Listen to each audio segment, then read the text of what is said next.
তাসবিহ দোয়া। এবার সাহির সময় কি কাজ? তাসবিহ দোয়া। এরপরে কি? মাথা মুন্ডন করা। এরপরে আমাদের কাফেলার সবচেয়ে বড় কাজ, আমাদের কাফেলা ইনশাআল্লাহ, আমাদের কাফেলা আজকে থেকে আমরা সিদ্ধান্ত নিব, আমরা যতদিন মক্কা শরীফে অবস্থান করব ততদিন আমরা বাইতুল্লাহতে তাকবীরে উলার সাথে নামাজ পড়ব ইনশাআল্লাহ। নিয়ত না, এটা পাক্কা করতে হবে ইনশাআল্লাহ। তাকবীরে উলার সাথে আমরা নামাজ পড়তে হবে ইনশাআল্লাহ। বলেন আমার সফর সঙ্গীরা বলেন ইনশাআল্লাহ। তাকবীরে উলার সাথে নামাজ ইনশাআল্লাহ। দেখেন, শুধু এই তাকবীরে উলার সাথে নামাজের জন্যই, তাকবীরের সাথে নামাজের জন্যই আমরা আমাদের প্যাকেজটা সম্পর্কে 2 মিনিট ধারণা দেই। আমরা আমাদের প্যাকেজের ধারণা, আমরা ইনশাআল্লাহ মক্কা, দেখেন মক্কা শরীফ, এই হলো মক্কা শরীফ, কেমন? এই হলো মদিনা। আমরা হজের আগে পুরো সময়টা, হজের আগের পুরো সময়টা আমরা মক্কা একই হোটেলে থাকবো, একই হোটেলে থাকবো।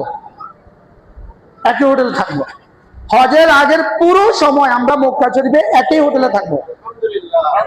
হজের পরে 15 তারিখে আমরা মদিনায় যাব ইনশাআল্লাহ। মদিনা থেকে হয়তো জিদ্দা এসে ফ্লাইট হবে আমাদের অনিবার্য কারণে, হ্যাঁ, মদিনা থেকে ফ্লাইট অথবা জিদ্দা থেকে ফ্লাইট, আমাদের মদিনা থেকে ফ্লাইট মাশাআল্লাহ। তাহলে এইখানে আমরা যে একই হোটেলে থাকতেছি, এর বিপরীতে আমাদের বাংলাদেশি হাজারো কাফেলা যারা কি করে, নিয়ে মক্কায় রাখে, মধ্যবর্তী সময়ে মদিনায় চলে যায়, মদিনা থেকে এসে আজিজিয়া নামক এক শহরে উঠে, আজিজিয়া শরীফ, ওটাকে শরীফ বলতে হবে, আজিজিয়া, ওখানে গিয়ে থাকে, ওখান থেকে মিনা আরাফা যায়, ওখান থেকে ইনশাআল্লাহ বাড়ির দিকে চলে আসে। এরা আর মক্কা শরীফ চোখে দেখে না। শুধু মক্কা শরীফে 1 ওয়াক্ত নামাজ যদি 1 লক্ষ ওয়াক্ত হয়, মক্কা শরীফে কত ওয়াক্ত নামাজ? 1 ওয়াক্ত নামাজ কত ওয়াক্ত? তো যদি 5 ওয়াক্ত পড়া যায় তাহলে কত ওয়াক্ত হলো? যদি 5 দিন পড়া যায় তাহলে কত লাখ হলো? এবার 10 দিন পড়া যায় কত লাখ হলো? এ হলো খিদমতুল হুজ্জাজের এই কাফেলার বৈশিষ্ট্য। কি বলছি? এই কাফেলার বৈশিষ্ট্য কি? আমরা 5 ওয়াক্ত নামাজ হারামে পড়বো ইনশাআল্লাহ, বলেন ইনশাআল্লাহ। এরপরে এখন থেকে নিয়ত করে যেতে হবে ইনশাআল্লাহ, আমরা প্রতিদিন কমপক্ষে 2টা করে তাওয়াফ করব ইনশাআল্লাহ, কমপক্ষে প্রতিদিন 2 করে তাওয়াফ। পরের দিন কিন্তু হাজিরা হবে, দেয় পরের দিন কিন্তু কি হবে বলেন?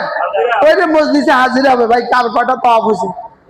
হ্যাঁ, এরপরে আমরা নিয়ত করবো ইনশাআল্লাহ, আমরা পুরোটা সময় কিভাবে আমাদেরকে দামি বানানো যায় এই তরশিলে আমরা চলবো ইনশাআল্লাহ। ঠিক আছে না ইনশাআল্লাহ? আল্লাহ তাআলা মেহেরবানি করে আমাদেরকে সকলকে সুস্থতার সাথে সুন্দর করে হজের কাজ সম্পাদন করার তৌফিক দান করেন ইনশাআল্লাহ। থেমে থেমে ওখানে সব আলোচনা আবার কি হয়ে যাবে ইনশাআল্লাহ।